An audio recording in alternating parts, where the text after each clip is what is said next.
ప్రతి ఏడాది జూనియర్ ఎన్టీఆర్ గారి బర్త్డే కి వచ్చేసి తన కెరియర్ లోని ఒక మంచి మూవీ ఫ్యాన్స్ కి తన బర్త్డే రోజు ఊగిపోయేలాగా ఒక మూవీ అయితే రిలీజ్ అయితే చేస్తారు. మొదటగా వచ్చేసి ఆది నుండి స్టార్ట్ అయితే చేశారు. ఆ తర్వాత చాలా రిలీజ్ అయితే ట్రెండ్ అయితే స్టార్ట్ అయింది. అండ్ దాని తర్వాత వచ్చేసి చివరి ఇయర్ మనం చూసుకుంటే యమదొంగతో అయితే సెలబ్రేట్ చేసుకున్నాము. అంతకుముందు సిమ్మర్తో ఆల్ టైమ్ డే 1 రికార్డ్ పెట్టి రిలీజ్ లో ఒక గ్రాండ్ లెవెల్లో సెలబ్రేట్ చేసాము.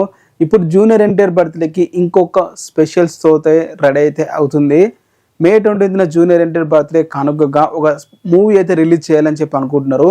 మూవీ ఏంటి అనేది ఇంకా రివీల్ అయితే చేయలేదు. ఒక స్పెషల్ మూవీ అని చెప్పి అయితే ఫ్యాన్స్ అలాగే మూవీ రిలీజ్ చేసే వాళ్ళైతే చెప్తున్నారు. సో ప్రస్తుతానికి వచ్చేసి సాంబా లేదా ఊసరవెల్లి రిలీజ్ చేయండి అని చెప్పి ప్రతి ఒక్క ఫ్యాన్ కూడా అయితే అడుగుతున్నారు. ఎందుకంటే జూనియర్ ఎన్టీఆర్ కెరీర్ లో స్పెషల్ మూవీస్ ఏవైనా ఉన్నాయి అంటే ఈ 2 అనే చెప్పాలి.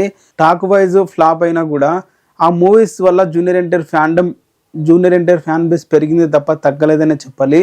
ఆ రేంజ్ ఇంపాక్ట్ అనేది చూపించాయి ఊసరవెల్లి సాంబా. ఎస్పెషల్లీ ఊసరవెల్లి అందరు థియేటర్లు చూసే ఉంటారు, బట్ సాంబా అనేది ఎవరు చూసి ఉండరు. నా ఒపీనియన్ ప్రకారం సాంబా రిలీజ్ చేస్తేనే బాగుంటుందని చెప్పి అనుకుంటున్నాను. మీరు ఏ మూవీ రిలీజ్ చేస్తే బాగుంటుంది అంటారు కింద కామెంట్ చేయండి. కొంతమంది బృందావనం అని అంటున్నారు, కొంతమంది అదుర్స్ అని అంటున్నారు. మీ ఒపీనియన్ ఏంటి కింద కామెంట్ చేయండి.